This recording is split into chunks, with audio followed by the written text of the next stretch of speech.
filem yang aku fakakan bagus, rupanya tidak. Kisah Puteri Kalajengking ku rasa pelik. Kenapa nama dia Puteri Kalajengking? Poster filmnya agak mengecewakan. Jalan ceritanya mengecewakan sekali. Kisahnya sangat sedih untuk lelaki itu yang hanya cinta pada satu wanita. Padahal wanita kat kampung dia banyak, hanya pilih satu sahaja. Dan ku pun sangka pelik sekali. Kenapa pilih wanita itu? Wanita itu.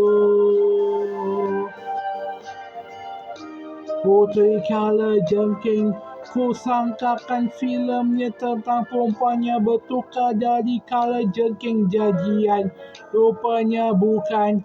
Dia hanya keluarkan kalajengking dari mulut dia sahaja. Ceritanya macam mana?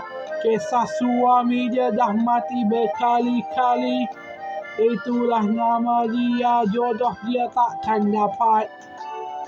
Kerana derhaka dahulu.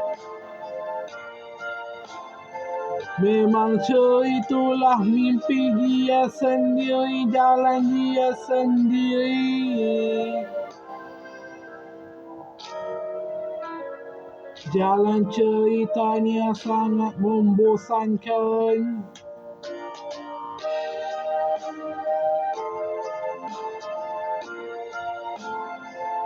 Ini punya cerita macam mana aku sendiri tidak tahu.